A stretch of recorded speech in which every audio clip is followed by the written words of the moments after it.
And the Chiefs are going to the Super Bowl. Super, baby! Five-time Super Bowl champion looking for number 6.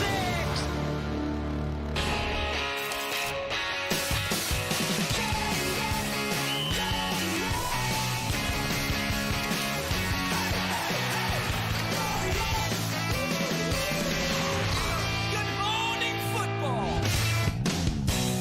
Super Bowl Miami. Before that, it's the Pro Bowl Orlando. We've got you covered from coast to coast, right here in the center of it all, New York City. This is Good Morning Football. Peter Schrager, what up? I'm doing great. Ryan Tannehill's going to the Pro Bowl. Congrats to him. Added to the roster. Happy about that. I love that. I'm back in Florida, at least. Not Miami, but he's headed in the right direction. KB. What's up? How are we feeling? I feel great. Yeah. Hard Rock Stadium, 12 days away. You're excited, huh? Very, very excited. We all are. We got a good one. You guys going to do you guys are going outside today? Yeah. In New York. Do you guys want to do like one in the sand? I think we might. Yes, we'll reenact some plays in the sand. Fun. It's good. I'm into that. Hard yes. to run in the sand gracefully Very on camera. hard. Very I'm just hard. warning you guys. You're right about that. We're listening to your big show. Big show. Like I said, 12 days. It's the countdown to Super Bowl LIV. As Kay mentioned, we're headed outside today, not on the sand, but on the blacktop. We're going to recreate the best plays of the Niners and the Chiefs playoff run. You want to see Nate as Emmanuel Sanders? You want to hear Will Selva as Jim Nantz, maybe? We'll get into it.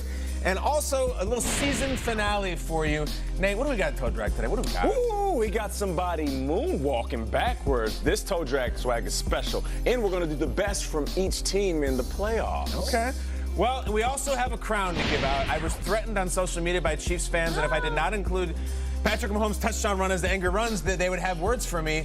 I'm not sure it was angry. It was a great run. Was it an angry run? Now this, my friends, this was an angry run. Mostert et al. We'll see who gets the crown today. Chiefs fans complaining on Twitter? You think everything's coming up Chiefs right now. They should be happy. Super Bowl. 50 years. Yes, right? They slayed the dragon. I think the so, drought yes. is over. The 5-decade drought, right? know.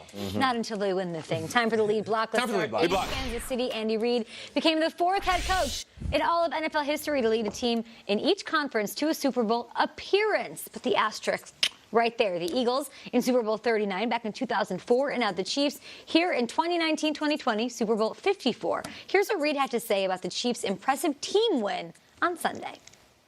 Listen, first of all, I'm so happy for the Hunt family and bringing that trophy back here. Wow, how great is that? That's right. That's right. That's right. Thank you, Randy. I'm proud of our team for the effort that they showed today. Never die is kind of their thing. I mean, it's getting behind like this, tough on an old guy, but they did a nice job coming back, and again, fired up to go to Miami. Need to get on a diet so I can fit in my clothes so we can go do our thing. But very proud of everybody and the job that they did. Okay, Big Red, cracking jokes with the media. Let's get down to business, though. Reid has the most wins without a Super Bowl win among all head coaches in NFL history with 221. There's always that he can't win the big one pressure on his shoulders, and it's on right now, that pressure.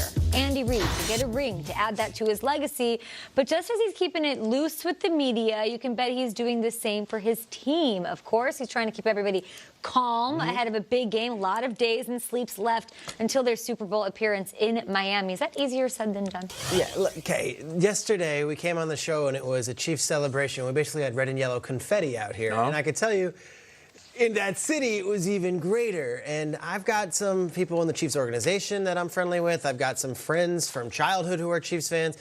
And it was like when they scored that touchdown to Sammy Watkins in the fourth quarter to put that game on ice, tears of joy. And it was the whole thing about my grandfather and I used to watch Chiefs games, and my father's never seen it. And some people, deceased family members, that like I think of them like it was this emotional thing. That's how Eagles fans were talking when they won the chip and when they beat the Patriots. That was the AFC Championship game. And in NFL history, nothing against all the runner-ups. There's not a great place in NFL history for teams that got to the Super Bowl. It's for teams that win the Super Bowl. Kyle, I'm going to put you on the spot. I think when it comes to NFL history, you know it very well, right? Let's find out. You know it pretty well. Mike Shanahan and the Broncos beat Brett Favre and Mike Holmgren in the Super Bowl. Who'd they beat the second year? Well, I know it, but it was the Falcons, and it was a really bad game. You don't remember that Falcons team, the Dirty Bird Falcons. It was Chris Chandler and the Falcons, and years and years. Good job. The Ravens, their first one. You think, well, Ray Lewis was doing. They beat the Kerry Collins-led Giants. Nothing against those teams. But just getting to the Super Bowl means nothing in the history of the NFL. It means a lot for Chiefs fans right now, and I get that. But once those 24 hours wear off, and once the 48 hours, we'll give you 2 days, it is time to think football. Because I'm telling you, all that feeling of joy and all that stuff, it's a great fleeting moment. Unless you win the chip. It's amazing. I mean, we love Demarcus Robinson doing backflips. Victory formation. Let's just do it in some. So pressure, Kay? Triggs, you brought it up. The Rams.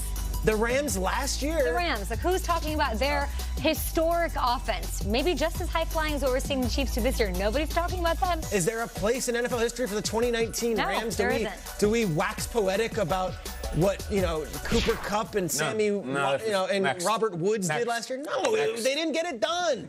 So I hate to be negative, but you had now 40 hours or so, a little bit more. Move on, because the Super Bowl is what matters. And I think that's going to be very interesting for Chiefs fans and for people in that building. You know what I love about this team, just being there firsthand and watching these guys celebrate, is that they expect it to win, and they expect it to be in the Super Bowl. Sometimes you'll see a team in the AFC Championship game or NFC Championship game, and quite frankly, there's majority guys on that team that are shocked. And they're like, man, I can't believe we made it. And there's this look of excitement, but also anxiety all over their face. It wasn't like that in Kansas City. Even their fan base, looking in the crowd, they knew they were supposed to win that game, and they knew that they were meant to be in Miami. So they have this calm, but they also have this confidence. They also have a mutual respect for the squad that they're going to face, but they're also cocky. I mean, you look at an individual like Frank Clark who embraces it all. Yeah. He's very confident, borderline cocky, but he also respects the game. He respects the game so much that he's willing to call out the superstars like Derrick Henry and then back it up. So for me, I don't feel like these guys are shook in any sense. Yeah. I do feel like they have a great understanding of where they are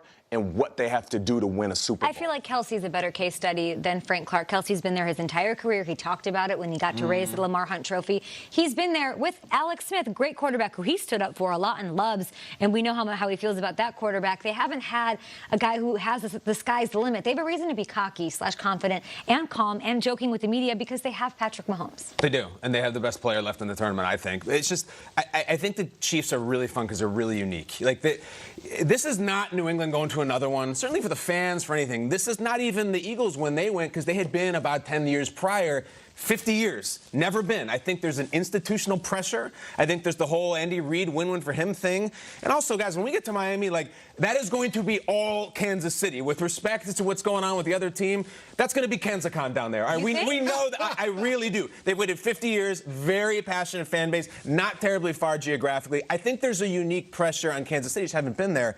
The only guy on the team who's been to Super Bowl is Terrell Suggs, on the whole team. Football-wise, I look at it this way. The Chiefs have done this cute, really entertaining thing where they stumbled out of the gates and they still won the 100-meter dash because they were Usain Bolt. Down 24-0, down 10-0. That can't last. Andy Reid, first of all, says, it basically says, it's going to kill me. I can't keep doing this. I feel terrible.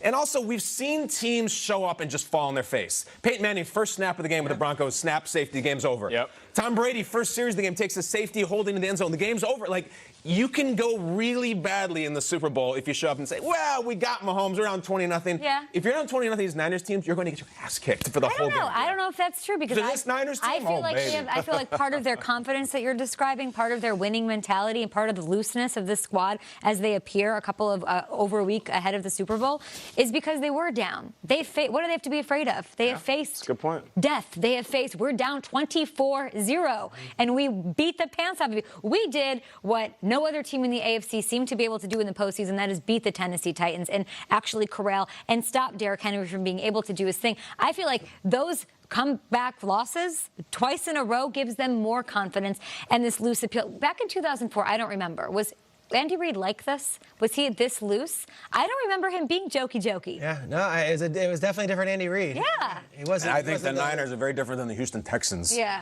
That's the 24-0 team they got down on. That's rounds ago. Or how do we feel about Andy Reid being this loose? I like it. Keep your guys loose.